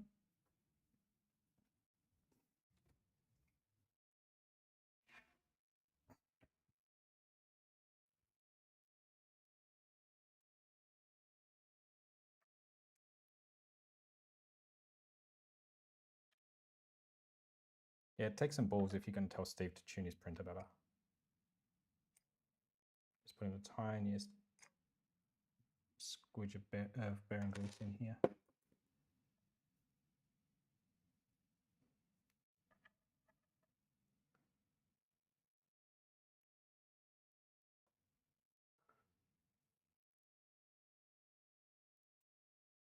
think I've overdone the grease just slightly.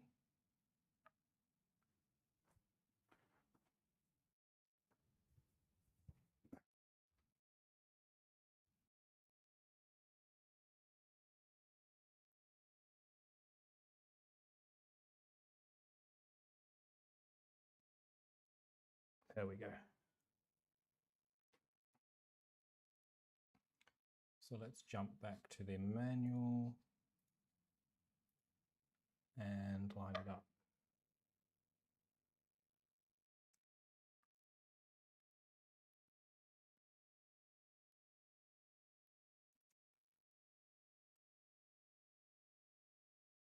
I don't even think this is going to press in.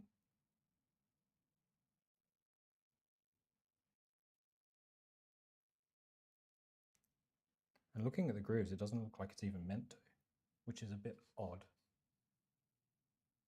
Let's have a look again in the manual. Now, if you have a look here on the manual, it looks like it presses in. But then if you have a look at the part here, it looks like it presses in. But now if you have a look very closely, I'm going to bring it up here so you guys can see. There's the shape of this, it's just not a, that was never ever going to hold anything in place.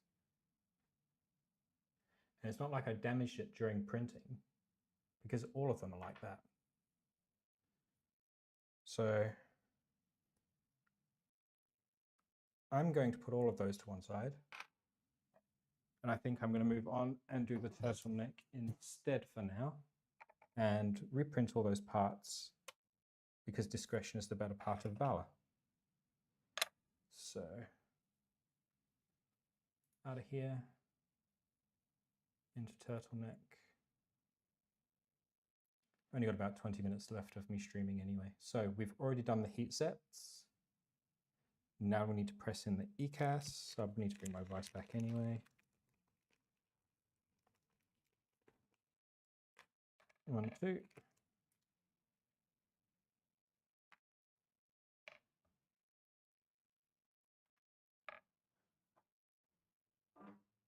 Now, I've been told by a couple of people that this is the most nerve-wracking part of the entire build, is pressing these in. So I'm hoping my vice will take most of that stress out of the situation.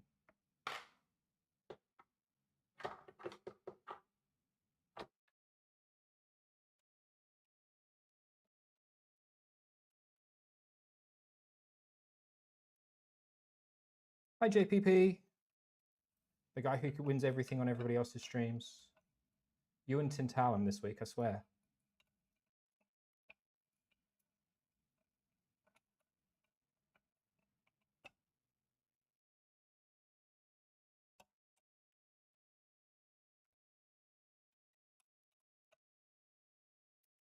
Well, that went in relatively stress-free.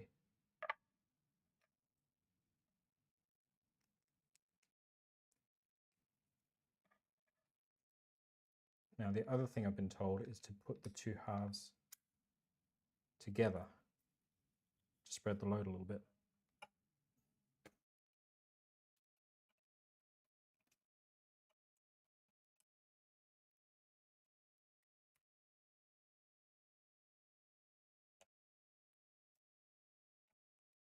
And dead easy. So that's our two halves. Sorry, our slider and our two halves. Put that bit away for a minute. So now we need self-tappers and lots of switches.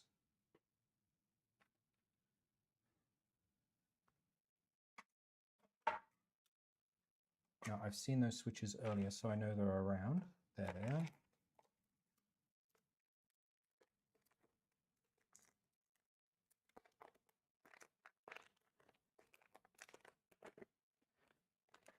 Now, I think it's because I've got revision A, I don't have to mess around with the little levers on here.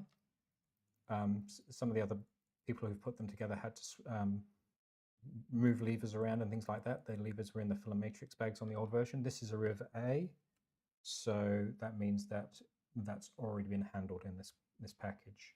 So I'm going to need some M2 by 10s.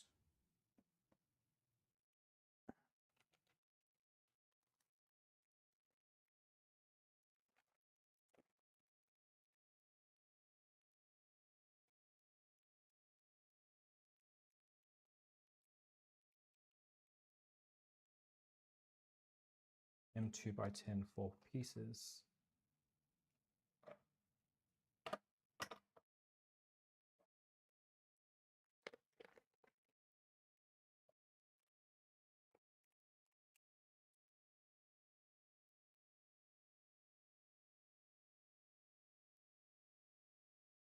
That's the right bit, and that is going to need a little bit more. So advance goes there. Now, because this kit is the new one, I'm told that I do need to pay a little bit more attention. So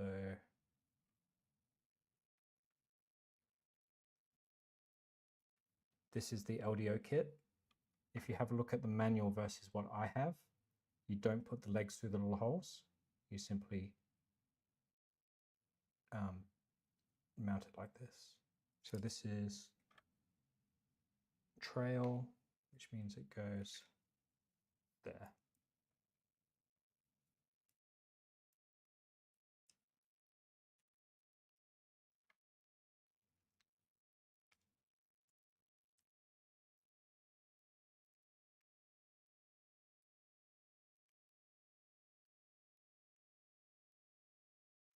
I'm just going to start that before I put the other one in.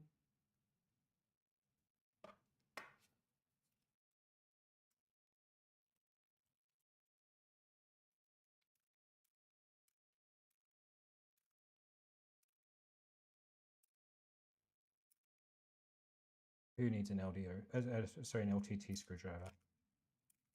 Cheapest, nastiest LD special, and it works. That's in place.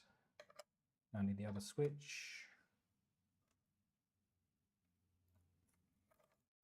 Double checking it marked as advanced, and just so that you can tell what I'm seeing, the levers need to point outwards from each other, so that's what I'm making sure that I do.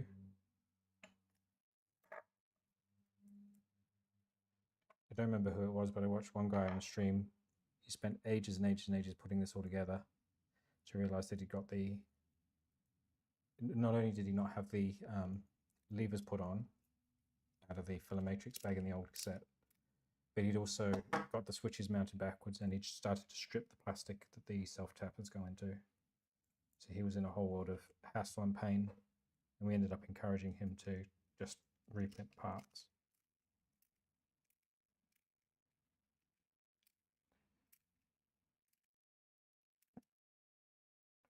Now, one of the streams I saw, there's a little hill of plastic that builds up between the switch and the printed part, and it's really important to either crush it back or remove the switch and scrape off the little hill and then put the switch back in. Otherwise, nothing lines up properly. The other thing I had to do as part of my part prep was there was a very fine ridge of plastic, a tiny amount of relevance foot from where I printed this part, and it was just enough to cause it to bind. So I just scraped that off with a razor plane, and that fixed all of that for me. So the basic idea of this is filament is too fast, it activates the switch to slow things down. Filament is too slow, it activates that switch to speed things up.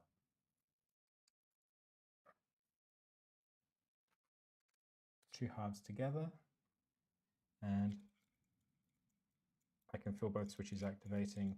Plenty of it's loose without being too loose. Put it together, and 4 M3x8s. Lose the vice out of the shot for now.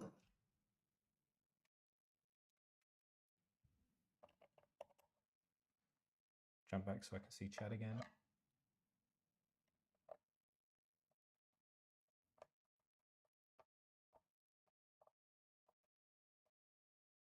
Real Aussie question, are these folks still making hand-carved boomerangs anywhere around you? You can get them. Whether they're hand-carved in Australia or then mass-produced in China is probably going to be difficult to tell. There's been a lot of questions with regards to the authenticity of some of the stuff being sold as genuine indigenous art here, because there is an awful lot of counterfeit stuff coming in. But then if you flip the story, is it necessarily a problem if the person commissioning that art to be done in China for them is indigenous and it's going to support indigenous causes? That's where you have to question. If the person receiving the art is supporting the right cause and they like the art, does it matter whether it was made by a person here or a person in China as long as it supports the right cause? Not for me to judge. So let's just go over this one more time. Filament path is this way. You can follow the arrows. Filament comes in here, and if the filament is moving too fast, it will then push or pull, and that will then adjust the speeds of the motors. I mean, probably the easiest way for the most part to tell if it's genuinely done is the genuine stuff is going to be a lot more expensive. A lot more expensive. I mean, we could go into Fremantle, Steve and I, and go to one of the souvenir stores, and you can tell that everything in there is coming in big boxes from China. Or you can go around the corner to one of the more boutique stores and pay 10 times as much, and you stand a much better chance of it being real, but you're still not going to be 100% certain. I mean, back in the 70s and 80s, it was probably going to be much better chance of it being real because there wasn't the imports then. It's anybody's guess.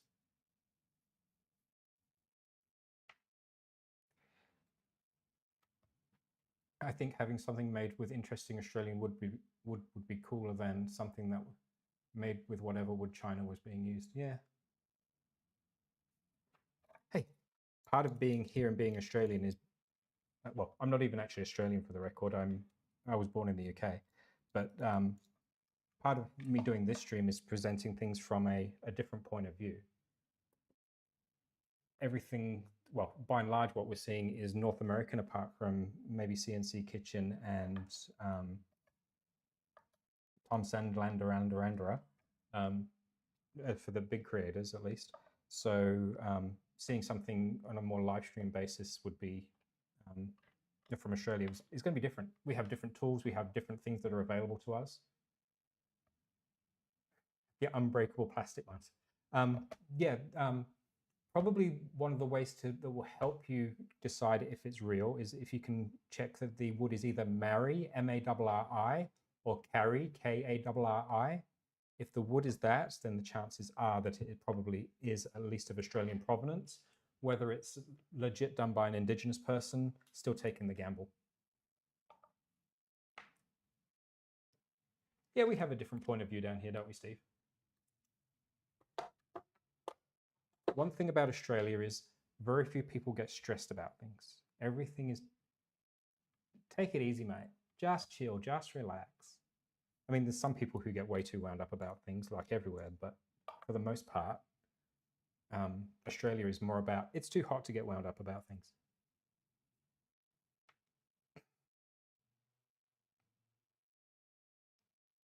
Yeah, mulga's the one that would be traditionally used up north, but there's very few on-land traditional custodians who are still doing that sort of stuff. And then the price will skyrocket. Well, I was saying earlier in the stream, JPP, that, oh, it's almost that now. We're heading for a top of over 100 Fahrenheit today. But it's probably going to be the last really hot one for this summer by the looks of the long-range forecasts. So what we managed to get done today is we've got the first half of the filament drives done. I need to reprint all of the tongs because that one broke and the rest the parts just aren't coming out of. We did have a redback spider that was crawling on my leg at one stage, but I flicked him off and he's since disappeared. And yeah. Has anybody got any questions, any cultural things they want to ask about while they're here?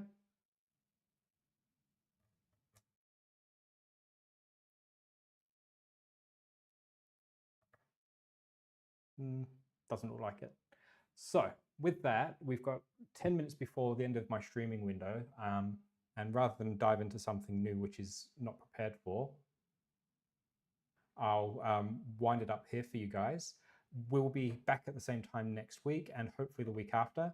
The following week, as far as I know, is the one that I'm not going to be available because of the schoolwork. But after that, if we've not finished with Box Turtle, we will be finishing it off.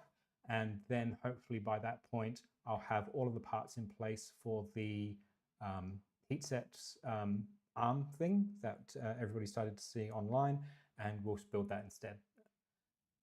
And with that, I bid you good day.